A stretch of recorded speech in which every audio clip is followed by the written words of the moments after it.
పరమగీతముల గ్రంథము మొదటి అధ్యాయం. పరమగీతముల గ్రంథము మొదటి అధ్యాయము 7వ వచనములో ఈ రీతిగా రాయబడింది.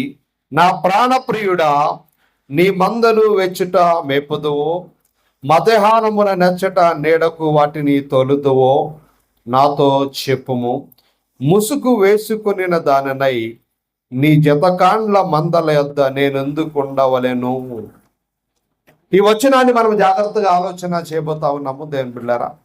ఫిగరేటివ్ లాంగ్వేజ్ అనగా దేవుని బిడ్డలారా, ఈ పరమగీతములు ఒక అద్భుతమైన కావ్యముగా, అలాగే పద్య కావ్యముగా, చక్కటి విశేషమైన అర్థాలతో కూడినటువంటి కావ్యముగా ఈ గ్రంథము ఉపమాన అలంకార రూపకుగా వ్రాయబడింది. అలంకార రూపకం అంటే తెలుగు సబ్జెక్టు చదివే వారికి చాలా మందికి దాని గురించి అవగాహన ఉంటుంది కదా. అలంకార, రూపకాలంకారం ఉందా? రూపకాలంకారంలో ఉన్న సత్యాలను మనము జాగ్రత్తగా ఆలోచన చేస్తూ ఉన్నాం. అలాగే ప్రకటన గ్రంథం కూడా ఫిగరేటివ్ లాంగ్వేజ్లో అది కూడా వ్రాయబడింది. దేవుని బిడ్డలారా, దేవుని చిత్తమైతే భవిష్యత్తులో ఆ ప్రకటన గ్రంథాన్ని గురించి కూడా మనము పరిశీలన చేయబోతా ఉన్నాం. ఈ వచనాన్ని మనం చదివినప్పుడు నా ప్రాణప్రియుడా అని షోలమ్మితి తన ప్రియుడైన సొలొమోను గురించి మాట్లాడుతూ ఉన్న మాట. ప్రాణప్రియుడు, ప్రాణప్రదమైన ప్రియుడు. ప్రియుడు అనే మాట ఏమన్నా ప్రియుడు అనే మాటకు అర్థం ఏమని చెప్పాను నేను? ప్రియుడు అనగా ప్రేమించేవాడనా, ప్రేమింప తగినవాడనా చెప్పాలి.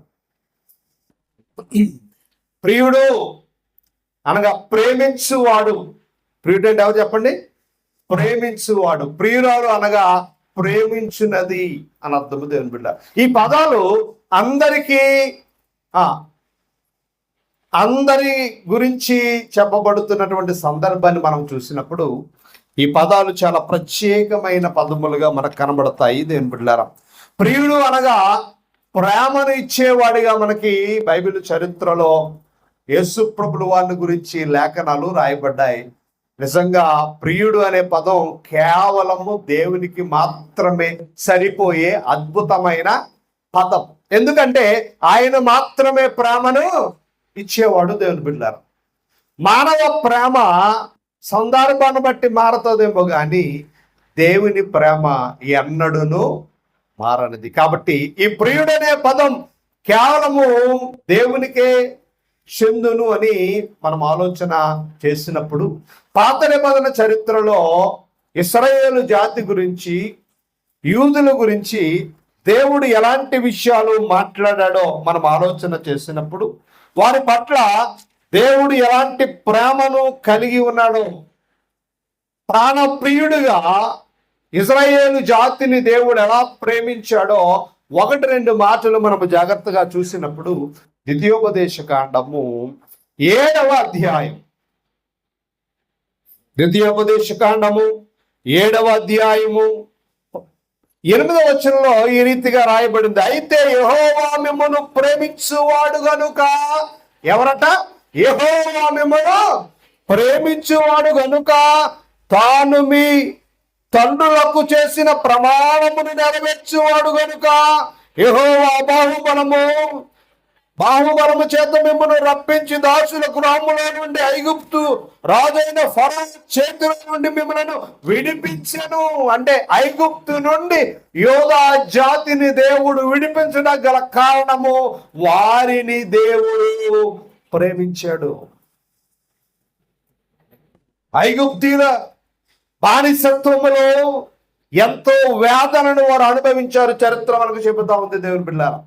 అలాంటి ఎన్ని సంవత్సరాలు అంటే 470 సంవత్సరాలు.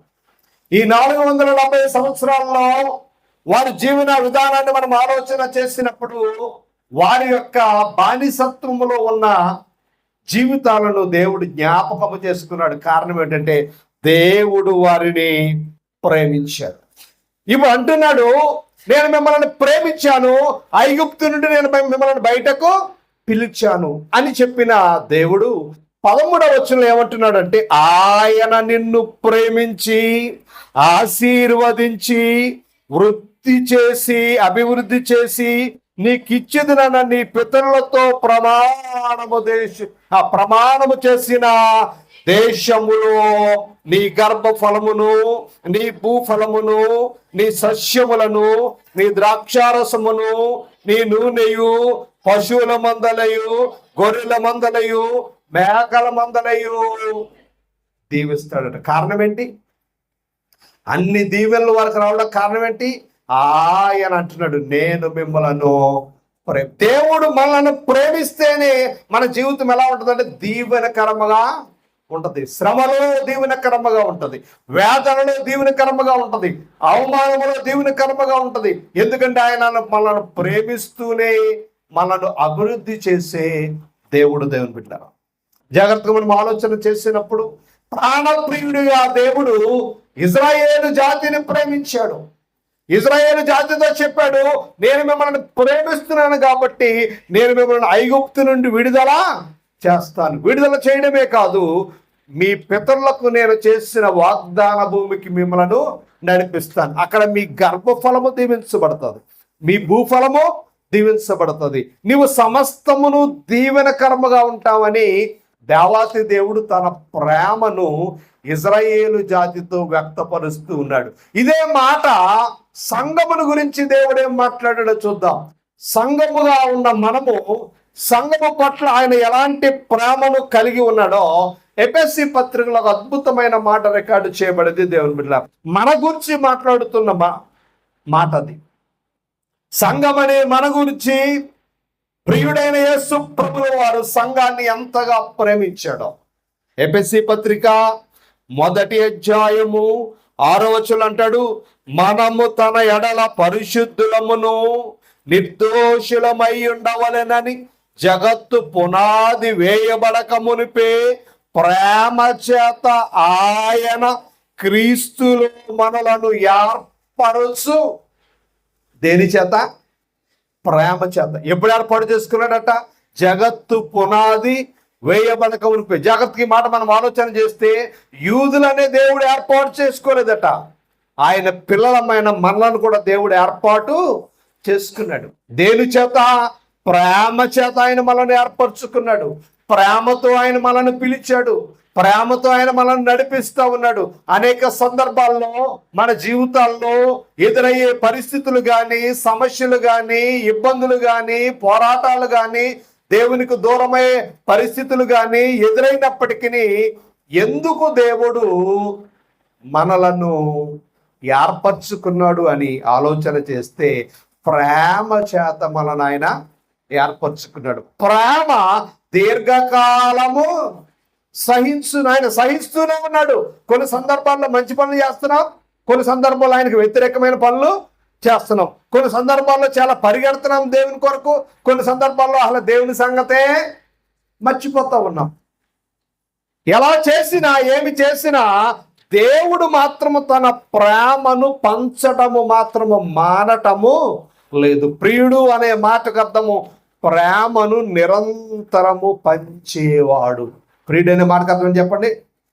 ప్రేమను నిరంతరము పంచేవాడు. ఈ మాట ఈ ప్రపంచంలో ఎవరికి వర్తించిన పదం. ఎందుకంటే ఎవరో కూడా వారి ప్రేమను నిరంతరము మనకు పంచలేరు, ఎవరు పంచలేరు. తల్లి కూడా తన ప్రేమను నిరంతరం మన మీద ఉంచదు. ఏదో సందర్భంలో మన మీద ఏమవుతుంది? కోపం వస్తుంది. ఏదో సందర్భంలో మన విషయంలో బాధ కలుగుతుంది. ఈ లోకంలో 18 రకాల ప్రేమలు ఉన్నాయి. తల్లి ప్రేమ ఉంది, తండ్రి ప్రేమ ఉంది, భార్య ప్రేమ ఉంది, భర్త ప్రేమ ఉంది, పిల్లల ప్రేమ ఉంది, అక్కచెల్లుల ప్రేమ ఉంది, అన్నదమ్ముల ప్రేమ ఉంది, ఇరుగు పొరుగు వారి ప్రేమ ఉంది, స్నేహితుల ప్రేమ ఉంది. ఇలాగ చెప్పుకుంటూ వెళితే అనేక రకాల ప్రేమలు. ఎన్ని ప్రేమలు ఉన్నాయని శాస్త్రవేత్తలు పరిశోధన చేస్తే 18 రకాల ప్రేమలు ఉన్నాయంట.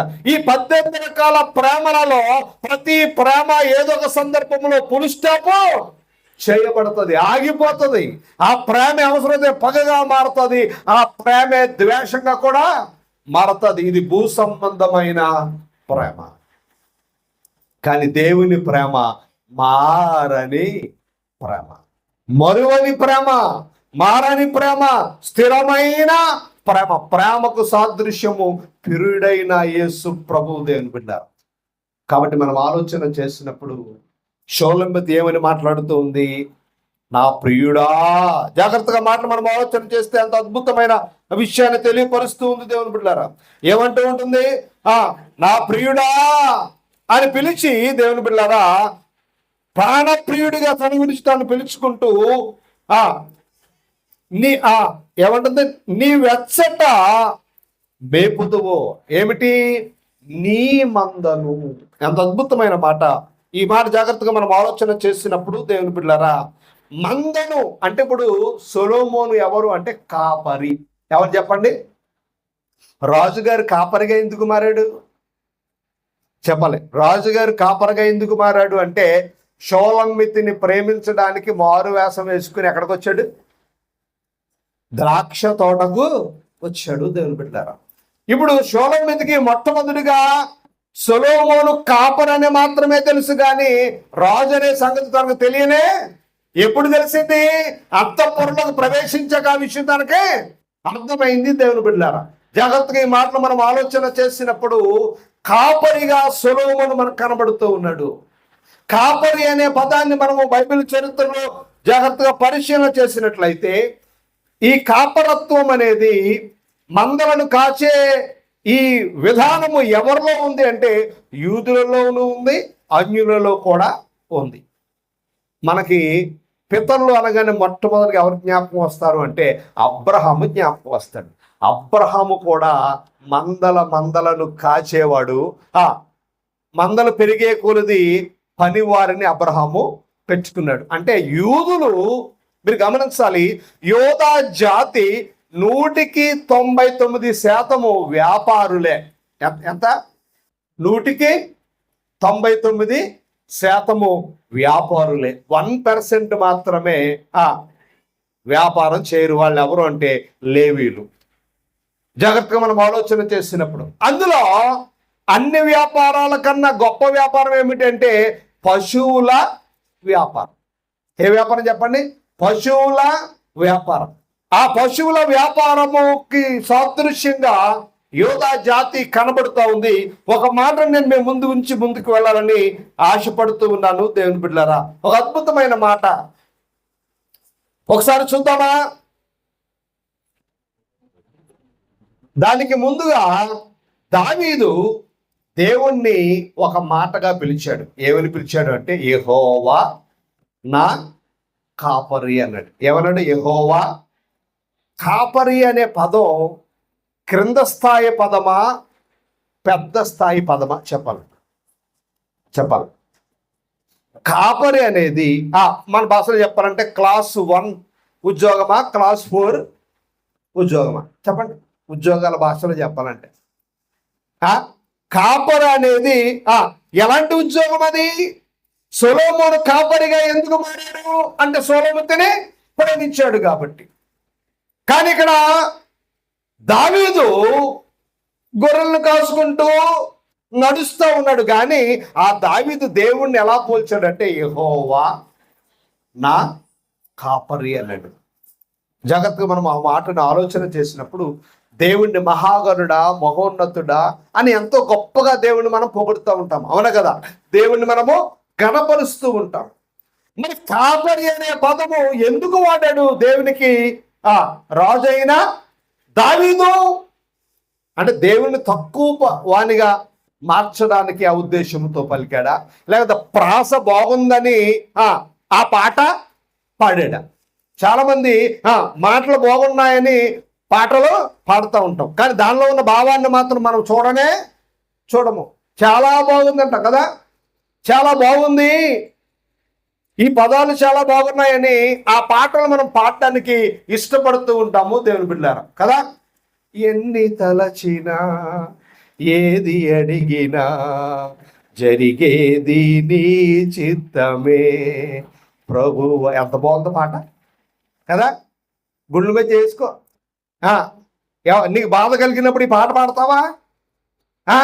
ఇంట్లో 1,00,000 రూపాయలు లాస్ అయిపోయావు, ఎన్ని తలచినా ఏది ఏడి అంటావా?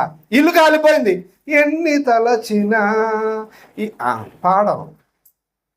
గమనించాలి దేవుని బట్టి. పాటలో ఉన్న ప్రాసను బట్టి నువ్వు పాడకూడదు, పాటలో ఉన్న భావాన్ని నువ్వు గమనించాలి.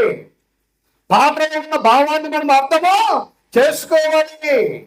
ఇంట్లో వాళ్ళందరూ గంటేశారనుకోండి, ఎన్ని తలచినా ఏది ఏడి అని వస్తుందా? రాదు. ఎందుకంటే ఆయన చిత్తానికి మనము స్థానము 100% చెప్పాలి, ఇవ్వము. ఆ పాట పాడడానికి ఎవ్వరికి అర్హత చెప్పాలి లేదు. ప్రాస పొందని ఎవడో రాసేసాడు, మనం పాడేస్తున్నాం అంతే. ఎందుకో తెలుసా? ఆ పాటలో ఉన్న భావం ప్రకారంగా మన జీవితమా చెప్పండి లేదు. ఆయన చిత్తానికి మనం తల వంచట్లా, ఆయన చిత్తానికి మనం మోకరించడం లేదు, ఆయన చిత్తానికి మనం విధేయులుగా లేము దేవుని బిడ్డలారా. కానీ దావీదు ఆ కాపరి అనే పదాన్ని రాయడానికి పరిశుద్ధాత్మ ప్రేరణతో ఆ మాట రాశాడు.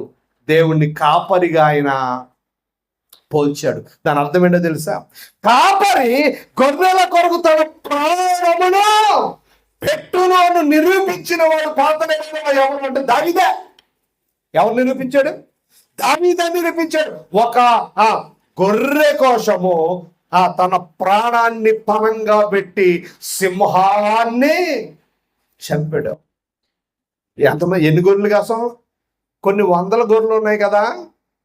అయ్యి బాబోయ్, ఆ గొర్రె ఎత్తుకెళ్ళిపోతుంది గొర్రె పిల్లని. ఆ సింహం దగ్గరికి వెళ్తే నన్ను చంపేస్తుంది. ఓ గొర్రె పిల్ల పోయింది డాడీ అని చెప్తే నాన్న ఏమని అంటాడా?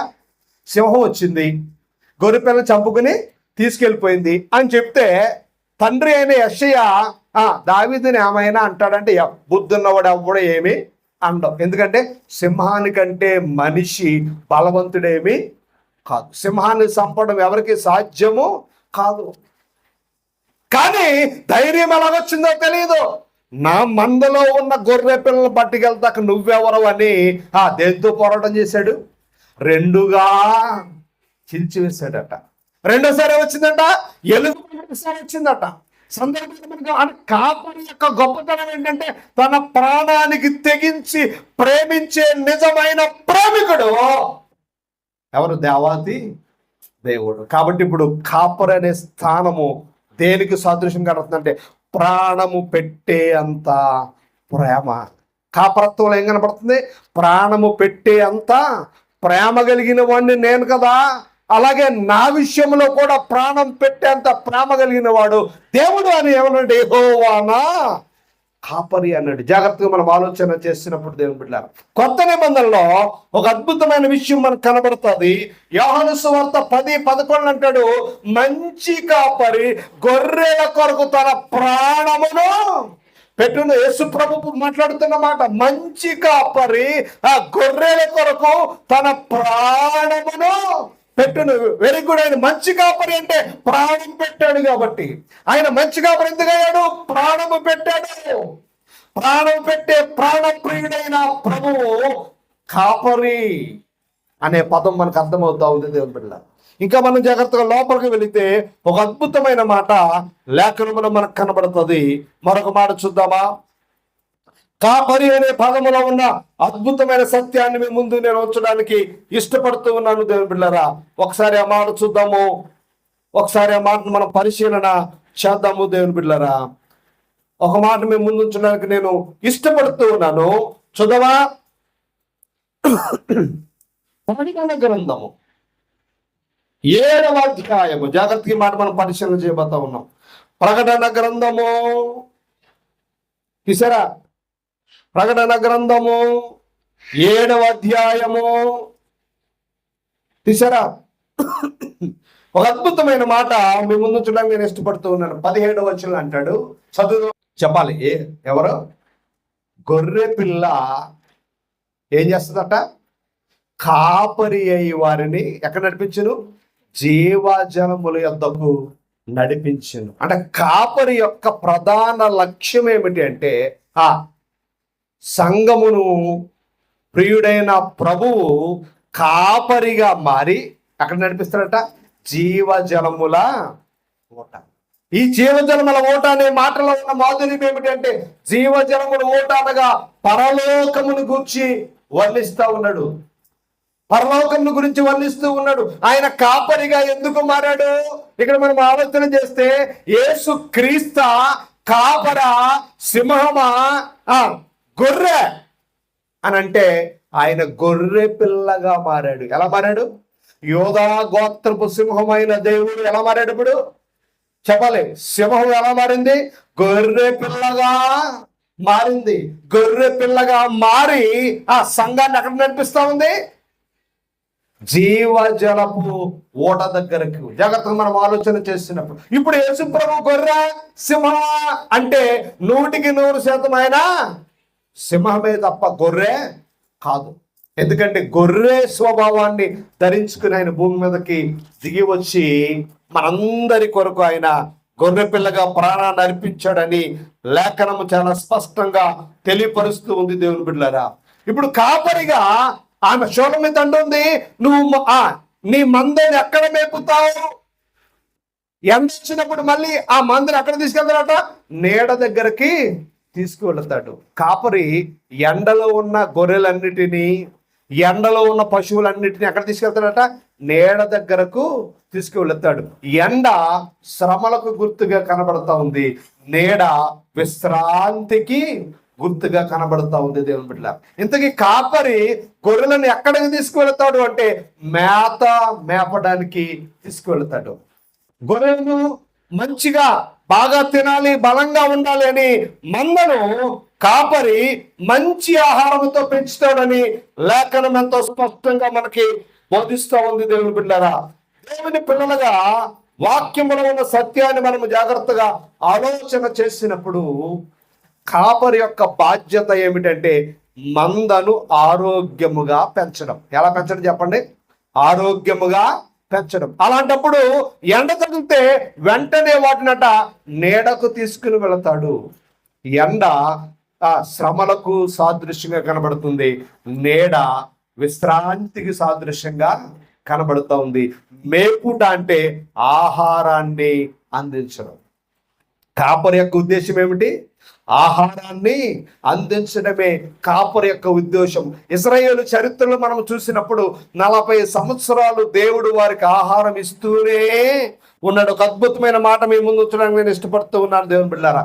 కీర్తనల గ్రంథము 78వ కీర్తన 24వ వచనంలో ఒక అద్భుతమైన మాట రాయబడింది. ఏమందంటే, ఆహారముకై ఆయన వారి మీద మన్నాను కురిపించాడు. కాపరిగా ఇజ్రాయేల్ జాతిని అంతటిని దేవుడు కాపరిగా కాపాడుతూ ఏమన్నాడంటే, రాత్రి వెన్నెల దెబ్బైనను పగల ఎండ దెబ్బైనను నీకు తగులదు. పగలేమో మేఘస్తంభాన్ని ఉంచాడు, రాత్రేమో అగ్గిస్తంభాన్ని ఉంచాడు. కాపరి, ప్రధాన కాపరిగా ఆయన ఇజ్రాయేలు జాతిని ఐగుప్తు నుండి కానాను దేశానికి తీసుకుని వెళ్ళాడు. పగలేమో మేఘస్తంభాన్ని ఉంచాడట, రాత్రేమో అగ్ని స్తంభాన్ని ఉంచాడట. వారికి మన్నాను కురిపించాడు. జాగ్రత్త, ఈ మాటలు మనం ఆలోచన చేయాలి. కాపరి యొక్క బాధ్యత మందను క్షేమకరముగా నడిపిస్తూ ఉన్నాడు. అదే మాట శూలమిత అంటుంది, నీవు మందను ఎక్కడ మేపుతావో, ఎండ తగలకుండా నీడను వాటికి నువ్వు ఎక్కడ చేరుస్తావో చెప్పు, అక్కడికి నేను వస్తాను. కాపరి యొక్క బాధ్యతను ఇక్కడ లేఖనము గుర్తు చేస్తూ ఉంది దేవుని బిడ్డలారా. మేపడం ఒక భాగం అయితే, వాటికి మంచి ఆహారం అందించే ప్రాంతాలకు తీసుకెళ్ళడము కాపరి యొక్క శ్రేష్టమైన బాధ్యత. మంచి భోజనము ఇజ్రాయేలుకు దేవుడు పెట్టాడు, అది మన్నా. మనందరికీ తెలుసు. ఏంటది మన్నా అనే మాటకు అర్థం ఏంటి తెలుసా? చెప్పాలి. మన్నా అనే మాటకు అర్థం ఏంటి తెలుసా? మన్నా అనే మాటకి ఇదేమి అని అర్థం. మన్నా అనే మాటకి అర్థం ఏంటి? ఇది. అంతేనా? నేనేదో అన్నాను, నేను వెనకాల విన్నాను, ప్రాస బాగుందని అంటున్నారా? చెప్పండి. మన్నా అనే మాటకు అర్థం ఏమిటో మీరు జాగ్రత్తగా చూడాలి. ఫుట్ నోట్ల కింద రాయబడి ఉంటుంది. ఇదేమి జాగ్రత్తగా మనం చదవాలి చదివేటప్పుడు దేవుని బిడ్డలారా. ఇంకా అద్భుతమైన విషయాలు నేను మీకు జ్ఞాపకం చేయాలని ఆశపడుతున్నాను. ఇశ్రాయేలు కొరకు దేవుడు పరలోక ఆహారాన్ని పెట్టి వారిని పోషించాడు. ఏ ఆహారాన్ని పెట్టి? 40 సంవత్సరాలు దేవుడు వారిని పోషించాడు. కానాను దేశం ప్రవేశించే వరకు వారికి వంట లేనే లేదు. ఎక్కడికి వచ్చి కానాను దేశానికి వచ్చాక వాళ్ళు వండుకుని తిన్నారు. మీరు గమనించాలి, ఎంత జాగ్రత్తగా వారిని కాపాడుతూ దేవాతి దేవుడు ఇజ్రాయేల్ జనాంగాన్ని నడిపించాడు. అందుకని యేసు ప్రభు కూడా అన్నాడు, ఆహారం గురించి మాట్లాడుతూ ఒక అద్భుతమైన మాట యేసు ప్రభులు వారు అన్నారు. యోహాను సువార్త 6వ అధ్యాయము, యోహాను సువార్త 6వ అధ్యాయము ఒక అద్భుతమైన మాట 27వ వచనం అంటాడు, క్షయమైన ఆహారము కొరకు కష్టపడుకుడు గాని నిత్య జీవము కలుగు చేయు అక్షయమైన ఆహారము కొరకే కష్టపడుడి. అక్షయమైన ఆహారం అంటే క్షయము కాని ఆహారము. అక్షయమైన ఆహారం అంటే పాడవ్వని ఆహారము. అక్షయమైన ఆహారం అంటే చెడిపోని ఆహారం. జాగ్రత్తగా మీరు గమనించాలి. ఏమిటా ఆహారము? ఏమిటా అక్షయమైన ఆహారం అంటే వాక్యమే అక్షయమైన ఆహారము. అందుకని అన్నాడు యేసు ప్రభు, నేనే జీవాహారము, ఐ ఆమ్ లివింగ్ బ్రెడ్. నేనే జీవాహారము. అక్షయమైన ఆహారం కొరకు మనము ప్రయాసపడకూడదట. సంఘం ఎప్పుడు క్షయమైన ఆహారం కొరకు ప్రయాసపడాలి, జీవమిచ్చే ఆహారం కొరకు ప్రయాసపడాలి. జీవమిచ్చే ఆహారం కొరకు ప్రయాసపడమే కాదు, ఆహారాన్ని భుజించాలి అని లేఖనం ఎంతో స్పష్టంగా చెబుతా ఉంది. కాపరి యొక్క పని ఏమిటంటే ఎండలోనికి తీసుకుని వెళ్తాడు, ఆ ఎండ తగిలిన వెంటనే మళ్ళీ అక్కడ తీసుకొస్తాడు, నీడకు తీసుకుని వస్తాడు. ఆ ఎండలో ఉంచినా నీడలో ఉంచినా ఎలాంటి పరిస్థితుల్లో మందను నడిపిస్తా ఉన్నా కాపరు యొక్క ముఖ్య ఉద్దేశం ఏంటంటే వాటికి మంచి ఆహారము పెట్టాలి. ఎలాంటి ఆహారము? మంచి ఆహారము. కాబట్టి దేవుని పిల్లలుగా క్షయమైన ఆహారము కొరకు, అక్షయమైన ఆహారము కొరకు, ఈ రెండిటిలో వేటి కొరకు మనం ప్రయాసపడుతూ ఉన్నామో మనల్ని మనం జాగ్రత్తగా పరిశీలన చేసుకోవాలని లేఖనం చెబుతా ఉంది దేవుని బిడ్డలారా. ఇంకా మనం ముందుకు వెళితే పరమగీతాల్లో అంటూ ఉన్నాడు, షోలమతి ఏమనంటుందంటే, ముసుగు వేసుకున్న దానినై ఏం వేసుకుందట? ముసుగేసుకుంది. ఎవరో? షోలమితి. అసలు ముసుగు ఎందుకు వేసుకున్నావు అమ్మా షోలమితి గారు? ముసుగు ఎందుకు వేసుకున్నావు? నీకంటే ఎండ తగులుతుందని వేసుకుందంటారా? ముసుగు అనే మాటలో ఏమైనా అర్థం ఉందా? ముసుగుని గురించి బైబిల్ ఏమని మాట్లాడుతూ ఉంది అంటే, ఈ ముసుగు ఇజ్రాయేలు జాతి గురించి మాట్లాడుతుంది, సంఘాన్ని గురించి కూడా మాట్లాడుతూ ఉంది. ఇప్పుడు ఈ ముసుగు ఇజ్రాయేలు జాతి గురించి ఏమని మాట్లాడుతుందో చూద్దాము దేవుని బిడ్డలారా. యెషయా గ్రంథము 25వ అధ్యాయం ముసుగును గురించి ఒక అద్భుతమైన మాట ఇక్కడ రికార్డు చేయబడింది. యెషయా గ్రంథము 25వ అధ్యాయము 7వ వచనం అంటాడు, సమస్త జనముల ముఖములను కప్పుచున్న ముసుగును, సమస్త జనముల మీద పరచబడిన తెరను ఈ పర్వతం మీద ఆయన తీసివేయును. ఏం చేస్తాడట యేసు ప్రభు? దేవాతి దేవుడు ఏం చేస్తాడట? ఇశ్రాయేలు ప్రజల మీద ఉన్న ముసుగును తీసివేస్తాడు. ముసుగును తీసివేస్తాడు అని లేఖనం చెబుతా ఉంది. ఈ ముసుగు ఎప్పుడు తీయబడుతుంది? ఏమిటి ముసుగు అంటే, ఇప్పుడు యోధా జాతి అంతా ఏం వేసుకుంటున్నారు చెప్పండి? ముసుగులో ఉన్నారు. ఎందులో ఉన్నారు? ముసుగులో ఉన్నారు.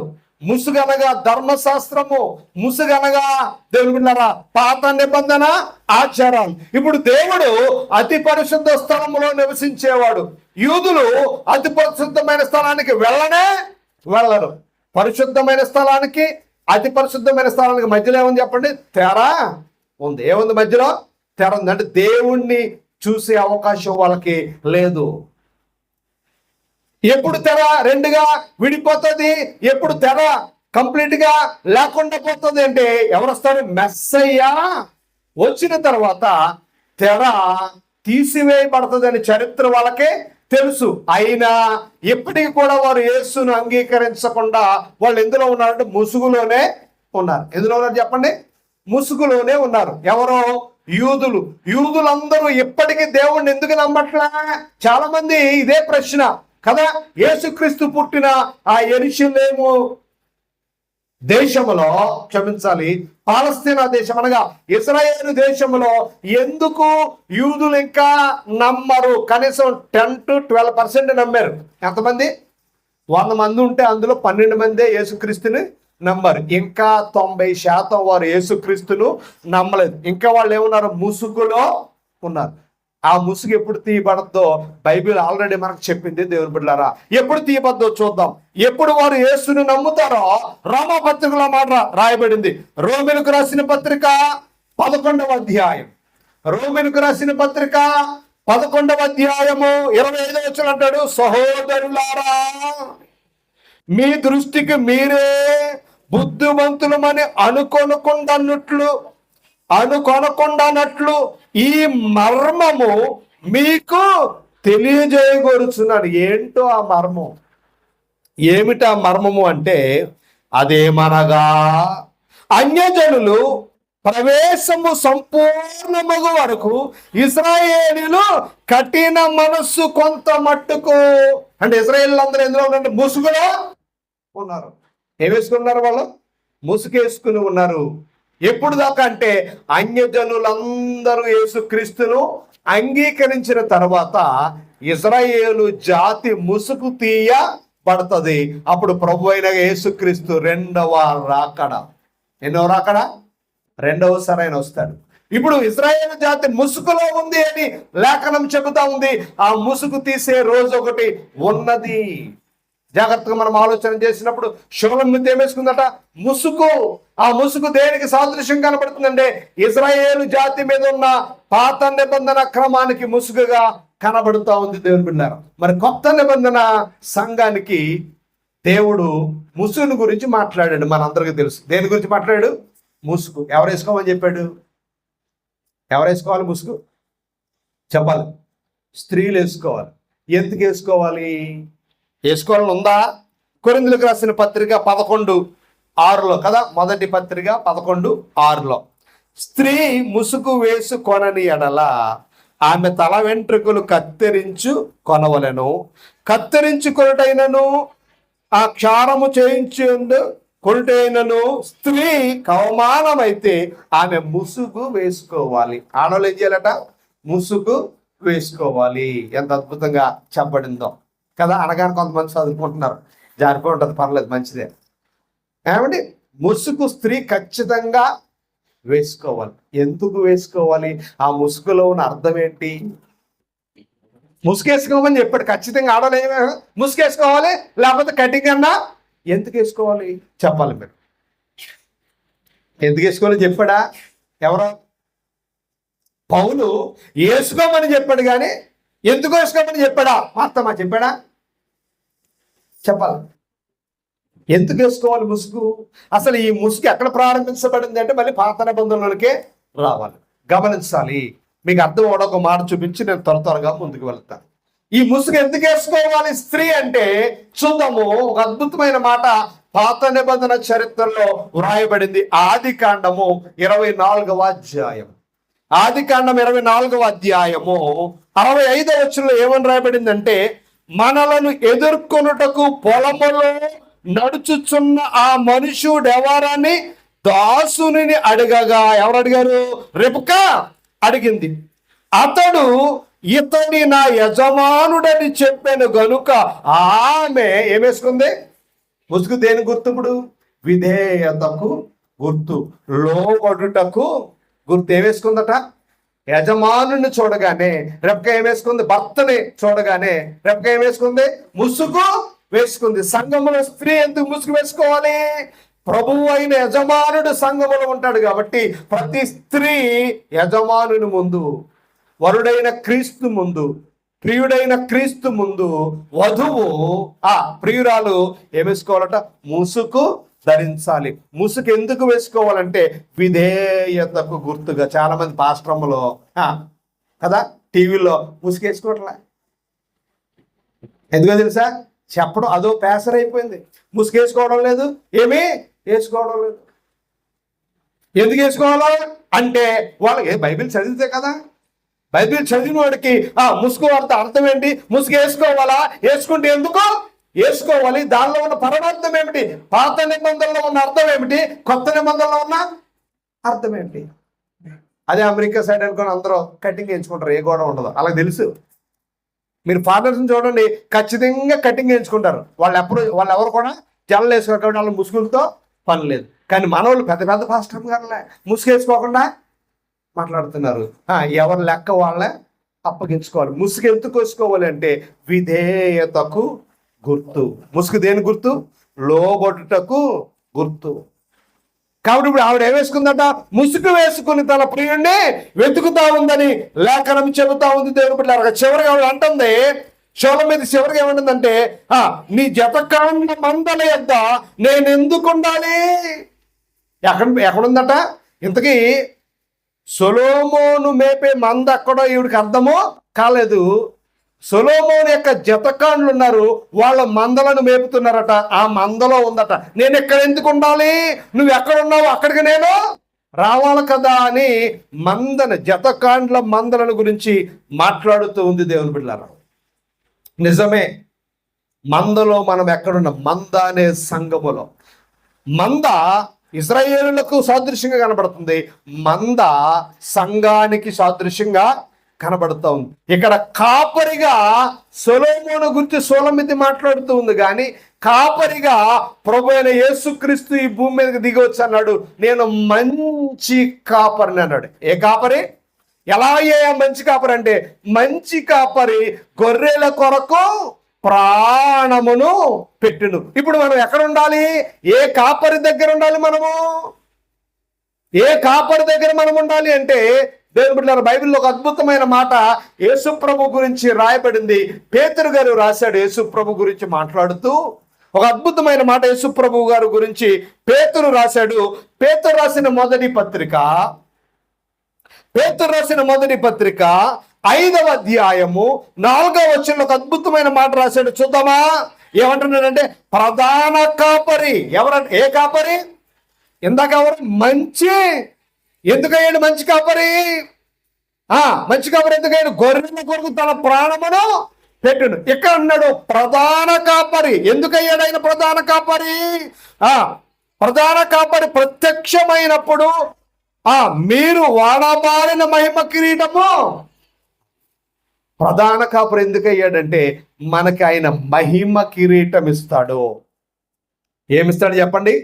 మహిమ కిరీటం ఇస్తాడు. అంటే ప్రధాన కాపరి యొక్క మందలో మనము ఉండాలి. ఎక్కడ ఉండాలి? ప్రధాన కాపరి యొక్క మందలో ఉండాలి. ప్రధాన కాపరి యొక్క మందలో మనం ఉన్నామా? సంఘములో మనం ఉన్నామా? ఎందులో ఉండాలి మనము? సంఘము. కాపరత్వం గురించి బైబిల్ ఎంతో అద్భుతంగా మాట్లాడుతూ ఉంది దేవుని బిడ్డలారా. సంఘములో మనం ఉండాలని లేఖనము ఎంతో స్పష్టంగా చెబుతా ఉంది. ఒక మాట నేను చూపించి నేను ముందుకు వెళ్ళాలని ఆశపడుతూ ఉన్నాను. ఏ సంఘము? ఈ సంఘము యొక్క కాపరత్వం యొక్క బాధ్యత. కాపరత్వం అంటే సంఘాన్ని నడిపించే కాపరి. ప్రభు అయిన యేసుక్రీస్తుకు ఉన్న తేడా ఏమిటి? ఆయన ప్రధాన కాపరి. మరి ఈ కాపరి అంటే సంఘాన్ని నడిపించే కాపరి. జాగ్రత్తగా మనం ఆలోచన చేయాలి. ఎందుకంటే సంఘాన్ని నడిపించే కాపరి అనే స్థానం అందరికీ ఇవ్వబడుతుందా? కొందరికి మాత్రమే ఇవ్వబడుతుందా? అందరికీ ఇవ్వబడుతుందా? కొందరికి మాత్రమే ఇవ్వబడుతుందా? అసలు సంఘాన్ని నడిపించే కాపరికి ఇవ్వబడిన లక్షణాలు ఏమిటి? కాపరికి ఇవ్వబడిన అర్హత ఏమిటి అని మనం జాగ్రత్తగా ఆలోచన చేసినప్పుడు దేవుని బిడ్డలారా, అద్భుతమైన మాట బైబిల్ గ్రంథంలో రాయబడింది. ఎందుకంటే చాలా సందర్భాల్లో సంఘము ఏమంటాడంటే, కాపరి ఏమంటాడంటే కాపరి ఏమంటాడు? నా సంఘం మాట్లాడతారు. నా సంఘం నా బోర్డు తీసేశారు, నా ఫోటో పెట్టలేదు అని ఏడిసేవాళ్ళు కూడా చాలా మంది ఉంటారు. ఎందుకు? అసలు కాపరి యొక్క స్థానం ఏమిటి? సంఘము కాపరికి ఎందుకు అప్పగించబడింది? సంఘములో కాపరి ఎలాంటి బాధ్యతను వహించాలి? ఆ మాట మనం జాగ్రత్తగా ఆలోచన చేసినప్పుడు ఒక అద్భుతమైన మాట అపొస్తలుల కార్యాల్లో రాయబడింది. కాపరి యొక్క బాధ్యత. అపొస్తలుల కార్యాలు 20వ అధ్యాయము మనందరికీ తెలిసిన మాటే. 28వ వచనంలో ఏమంటాడంటే, దేవుడు తన స్వరక్తమిచ్చి సంపాదించిన తన సంఘమును కాయుట. అంటే కాపలాదారుడు ఎవరో? కాపరెవరు చెప్పాలి? కాపరెవరు మాట్లాడలేదండి. కాపరెవరు? ప్రభు అయిన యేసు క్రీస్తు. ఆయన ఏ కాపరి? ప్రధాన కాపరి. ఎందుకంటే మనందరికి మహిమ కిరీటము ఇస్తాడు. ఆ కాపరి కొంతమందికి బాధ్యతనిచ్చాడట. ఏమన్నాడు? కాయుటకు పరిశుద్ధాత్మ మిమ్మల్ని దేని యందు అధ్యక్షులుగా ఉంచునో ఆ యావత్తు మందను గూర్చియు మీ మట్టుకు మిమ్మును గూర్చియు జాగ్రత్త. అంటే సంఘములో కాపరి ఒక్కడే, ఆయన ప్రభు అయిన యేసుక్రీస్తు. మరి సంఘాన్ని నడిపించేవారు ఎవరో? అధ్యక్షుడు అనే పదం వాడాడు. సంఘాన్ని నడిపించేవారు ఎవరు చెప్పండి? మాట్లాడలేదండి. సంఘాన్ని నడిపించేవారు ఎవరు? అధ్యక్షులు. సంఘంలో ఎవరు లేరు చెప్పాలి? ఎవరు లేరు? కాపర్లు ఉన్నారా? మాట్లాడలేదు ఎవరు? అధ్యక్షుడు అంటే అర్థం ఏంటి? చైర్మన్ ఇంగ్లీష్లో, అంతేనా? తెలుగులో అధ్యక్షుడు అంటే ఏమి లేదు, నడిపించేవాడు అని అర్థం. సంఘాన్ని నడిపించేవాడు. కాపరి అనే అర్హత ఈ ప్రపంచంలో ప్రభువుకు తప్ప ఎవ్వరికి లేదు. అందుకే నేను పాస్టర్ని పెట్టుకోవడానికి భయపడతాను. ఎందుకంటే నేను సంఘానికి ఏం పెట్టలేదు, ప్రాణం పెట్టలేదు, సంఘాన్ని నేను పోషించడము లేదు. దేవుని బిడ్డలారా, ఆ అర్హత కలిగిన వారే ఆ పేరు పెట్టుకోవచ్చు. అంటే ఆ పేరు పెట్టుకోవడం తప్పు అని నేను చెప్పడం లేదు. ఆ పేరు పెట్టుకునే అర్హత కొందరికే ఉంటుంది. సంఘాలు ఎవరైతే కడతారో వాళ్ళకి మాత్రమే అర్హత ఉంటుంది. అలా కట్టి జేమ్స్ గారు ఎన్ని సంఘాలు స్థాపించారు? 6 సంఘాలను ఆయన కట్టాడు. కాబట్టి ఆయన కట్టాడు, ఆయనకి అర్హత, ఆయన పాస్టర్ అని పెట్టుకోవచ్చు. నేను కూడా ఒక సంఘాన్ని కట్టాను, నేను పెట్టుకోవచ్చు. కానీ దానికి నేను అర్హుడు కాదని పాస్టర్ అని పేరు పెట్టుకోవడం ఇష్టపడ్డాను. అందుకే బ్రదరు అంటే, బ్రదర్ అంటే ఎవరు? సహోదరుడు. సింపుల్గా ఉంటుంది. ఎందుకు? కాపరి అనేది చాలా అద్భుతమైన పాత్ర. కాపరి అనేది చాలా గొప్ప పాత్ర. కానీ ఈ రోజుల్లో ప్రతి ఒక్కరు పెట్టేసుకోండి పాస్టర్, రెవరెండ్. పాస్టర్ అనగానే, రెవరెండ్ అనగానే మనకు అనిపిస్తుంది ఎవరు పెద్ద అయ్యారేమో అనిపిస్తుంది మనకి. ఒక ఆవిడ ఉంటుంది, ఆయన పాస్టర్ గారని భజన అభిషేకం తీసుకున్నాడు. అసలు పాస్టర్ అనే పదానికి అర్థం తెల్లో. ఏమంటుంది తెలుసా? ఆయన పాస్టర్ గారండి అభిషేకం తీసుకుని. నీ బొంద. అసలు అభిషేకం అంటే ఏంటి? అసలు పాస్టర్ అనే పదానికి అర్థం ఏంటి? మరి నాకు చెప్తుంది డైరెక్షన్, సలహా ఆయన పాస్టర్ గారేనండి. నీ మొహం సంతకెళ్ళ. నీకు వాక్యం తెలియదు, వాక్యం చదవు, వాక్యం నేర్చుకోవు, ఎవరిని పాస్టర్ని పిలవాలో నీకు తెలియదు, ఎవరికి ఏ స్థానం ఇవ్వాలో నీకు తెలీదు. ప్రధాన కాపరి ఒక్కడే, ప్రభు అయిన యేసుక్రీస్తు. ఆయన మాత్రమే అర్హుడు. పాస్టర్ అనే పదానికి అర్హుడు ప్రభువు మాత్రమే. దేవుని బిడ్డలారా, ఇక్కడ జాగ్రత్తగా మనం ఆలోచన చేయాలి. ఇప్పుడు ఆ బాధ్యతను ఎవరికి అప్పగించాడు అంటే సంఘములో కొంతమందికి అప్పగించాడట. మీరు నడిపించండి, మీరు నడిపించండి, నేను నా స్వరక్తమిచ్చి సంపాదించాను. జాగ్రత్తగా మనం ఆలోచన చేయాలి. షోలమ్మిది చివరిగా ఏమని మాట్లాడుతూ ఉందంటే, నీ జతకాండ్ల మందల యొద్ద నేను ఎందుకు ఉండాలి? నిజమే, మనం ఎక్కడ ఉండాలి? ప్రధాన కాపరైన ప్రభు సంఘములో ఉండాలి. ఆత్మల కాపరైన ప్రభు సంఘములో ఉండాలి. మంచి కాపరైన ప్రభు సంఘములో ఉండాలి. ఏ సంఘములో మనం ఉన్నాము? వాక్యానుసారమైన సంఘములో ఉన్నామా? సత్యమునకు స్తంభమైన సంఘములో ఉన్నామా? లోకానుసారమైన సంఘములో ఉన్నామా? ఏ సంఘములో మనం ఉండాలి అనేది మనల్ని మనం పరిశీలన చేసుకోవాలి. షోలమ్మితి అద్భుతమైన విషయాలు మనతో మాట్లాడుతూ ఉంది. దేవుని బిడ్డలారా,